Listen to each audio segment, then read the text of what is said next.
At 78, Barry Gibb finally tells the truth about Paul McCartney. Barry Gibb was born Barry Allen Crompton. Gibb on September 1, 1946, in Douglas, Isle of Man. His parents, Hugh and Barbara Gibb, recognized his early talent, encouraging him and his younger brothers Robin and Maurice to explore music from an early age. This nurturing environment laid the foundation for a remarkable career that would span more than 6 decades and cross multiple genres, from pop and rock to disco, country, and R&B. Barry's journey began humbly when the Gibb family relocated from the Isle of Man to Manchester, England, and later to Brisbane, Australia. It was there that Barry and his brothers formed the Bee Gees, a name that would eventually become synonymous with chart-topping hits, distinctive harmonies, and cultural impact. In the mid-1960s, Barry's songwriting and leadership helped propel the group from a promising Australian act to an international sensation. By the late 60s and early 70s, the Bee Gees had already earned their place in pop history with soulful ballads like To Love Somebody and Massachusetts, showcasing Barry's lyrical storytelling and gift for melody. The 1970s, however, marked a defining era in Barry Gibb's life and legacy. With his creative vision steering the group, the Bee Gees reinvented themselves to embrace the evolving soundscape of the disco era. Their contributions to the Saturday Night Fever soundtrack, including Stayin' Alive, Night Fever, and How Deep Is Your Love, not only dominated charts worldwide but also became cultural touchstones that defined a generation.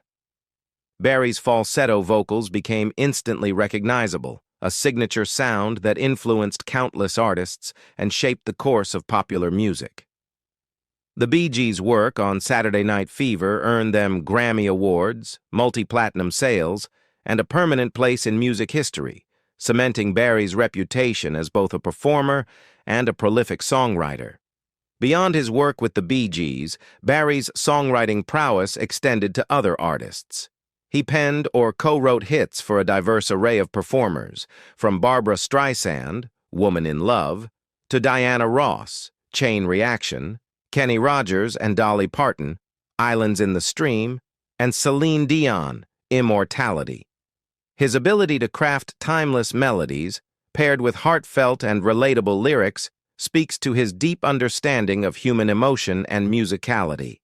Barry has written or co-written over 1,000 songs, making him one of the most successful and respected songwriters in history. Yet, Barry Gibb's story is not just one of chart-topping success. It is also one of resilience, dedication, and enduring love for family.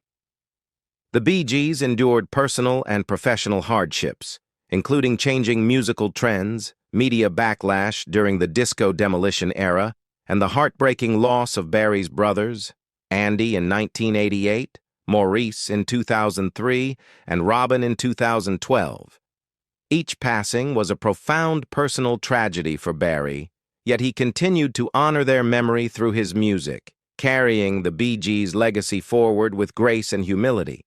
His solo projects, such as the 2016 album In the Now, reflect both his continued passion for songwriting and his emotional depth as an artist who has lived through love, loss, and reinvention. Over the decades, Barry Gibb has been recognized with countless awards and honors, including induction into the Rock and Roll Hall of Fame, the Songwriters Hall of Fame, and being knighted by Queen Elizabeth II in 2018 for his services to music and charity. These accolades, while prestigious, only scratch the surface of the impact he has had on the music industry and on fans around the world. As a tribute, Barry Gibb's life can be seen as a testament to the enduring power of music to connect hearts across cultures and generations. His songs have been the soundtrack to countless love stories, celebrations, and moments of reflection.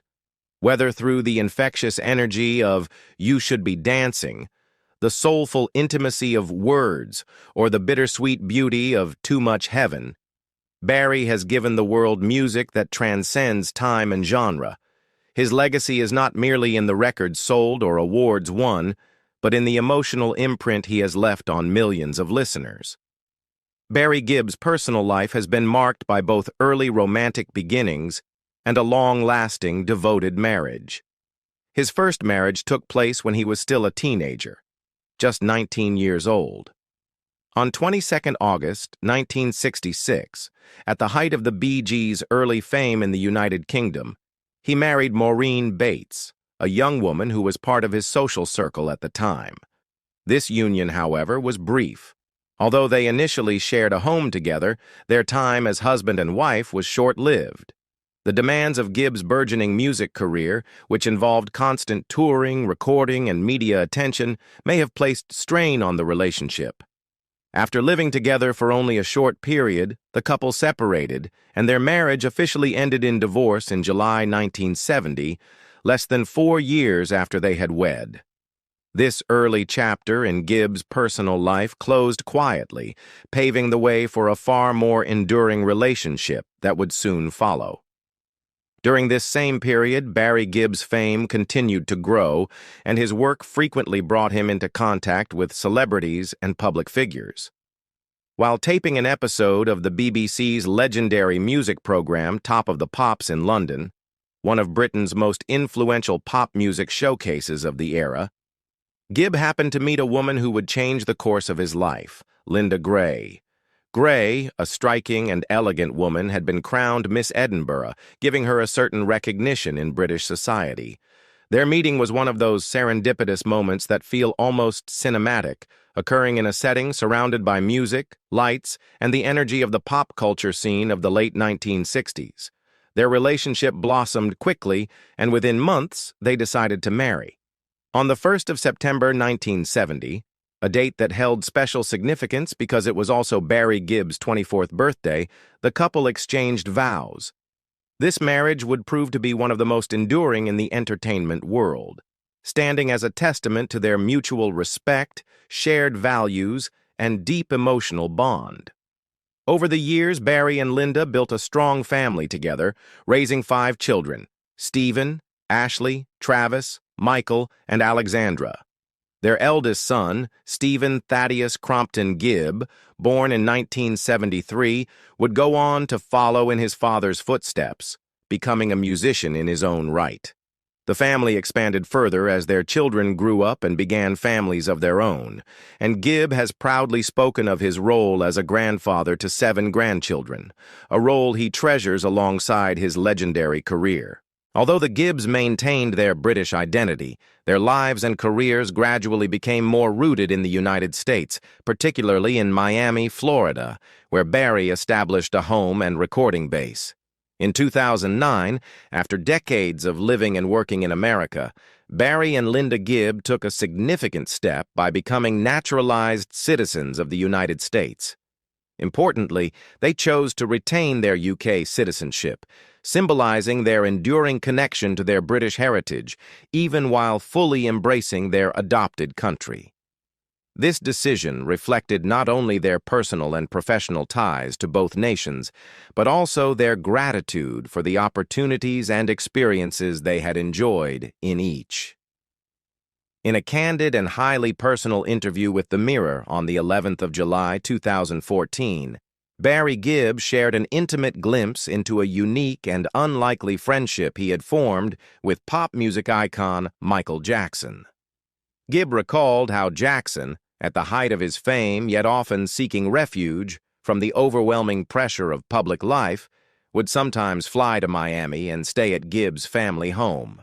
Rather than living in the public eye, Jackson found comfort in the domestic setting of Barry's house, where the atmosphere was far removed from the chaos of screaming fans and relentless paparazzi. Gibb painted a vivid picture of Jackson's quirky sense of humor, describing how the singer would sit in the kitchen with him, watching news coverage of the fans gathered outside Jackson's hotel on television, chuckling to himself and imitating his famous "hee-hee" vocal trademark. The visits were not merely social, they were also deeply creative. At one point, Jackson even lived upstairs in Gibb's house for an extended period, just before the start of his high-profile child molestation trial.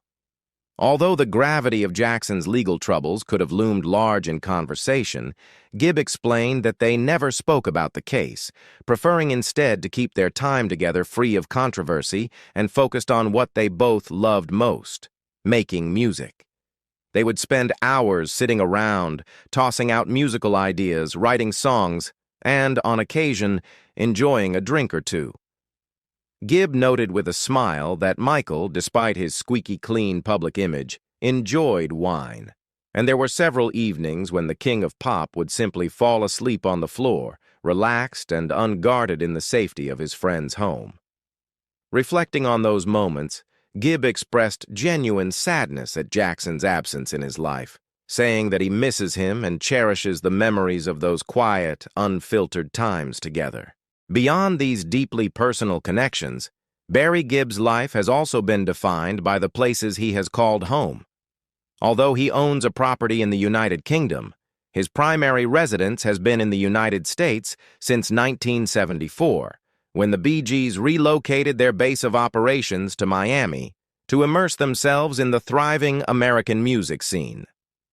Gibb's enduring love for the U.S. was evident when, in January 2006, he purchased the historic Hendersonville, Tennessee, home of the late country music legends Johnny Cash and June Carter Cash. To Gibb, this was more than just a real estate acquisition. It was an opportunity to preserve and celebrate the legacy of two artists he greatly admired. His vision was to restore the property to its former glory and transform it into a songwriting retreat, a creative sanctuary where musicians could collaborate, reflect, and draw inspiration from the history embedded in its walls. Tragically, the project never came to fruition in its intended form. On the 10th of April 2007, during the renovation process, the house was completely destroyed by a fire that swept through the structure, leaving nothing but ashes where a landmark of musical history had once stood. Despite the loss, a new house was eventually built on the site, standing as both a tribute to the original property and a symbol of resilience. Gibb continued to own the home for several more years before ultimately selling the property in 2014, closing a chapter in his personal and creative journey that had been marked by both inspiration and heartbreak. At the age of 78, Sir Barry Gibb, the last surviving member of the legendary Bee Gees, has reached a point in his life and career where reflection comes as naturally as breathing. Decades of musical triumphs, personal challenges, and the inevitable passage of time have given him a perspective that is both seasoned and candid. For years, fans and journalists alike have speculated about the nature of his relationship with Sir Paul McCartney, another titan of the music industry, and one of the most influential figures in popular culture. The two men, each a giant in his own right, have occasionally crossed paths in public, at award shows, charity events, or shared recording spaces. But Gibb has rarely spoken in depth about McCartney. When he did, his words were usually brief, polite, and wrapped in the careful diplomacy that comes with navigating the upper echelons of the entertainment world. Now, in this later chapter of his life, Gibb no longer feels the same pressure to guard every opinion or to maintain the polished, PR-approved versions of stories. In a recent interview, his tone carried the warmth of old memories, but also the weight of truth, the kind that comes only from years of lived experience. He described McCartney not just as one of the greatest songwriters of all time, but as a man whose creative vision and relentless work ethic set a bar that even fellow icons found daunting.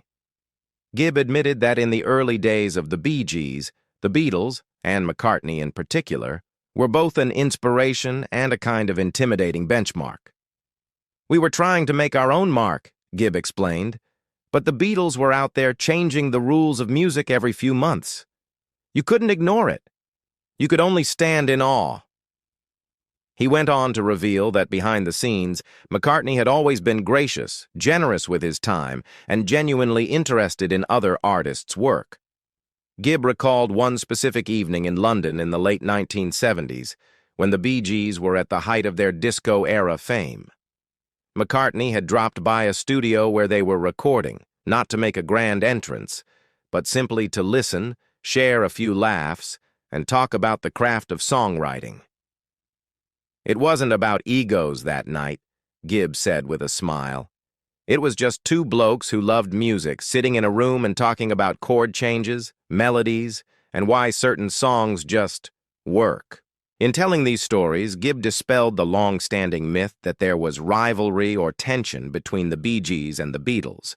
He acknowledged that while comparisons were inevitable, both bands being British-born, harmony-driven, and wildly successful, the truth was far simpler and far warmer. There was mutual respect, a shared understanding of the pressures that come with fame, and an unspoken camaraderie among those who have known both the dizzying heights of adulation and the heavy burden of expectation. For Barry Gibb, speaking openly now is about more than just setting the record straight. It's about honoring a fellow artist while he still can. When you get to my age, he reflected, you don't want to leave things unsaid.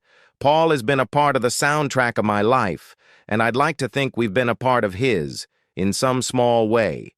I just want people to know he's as real and kind as they come, and he still plays a mean bass. By choosing this moment to share the unvarnished truth, Gibb has given fans an intimate glimpse into a friendship forged not by constant proximity, but by shared history, mutual admiration, and a deep, abiding love for the craft of music.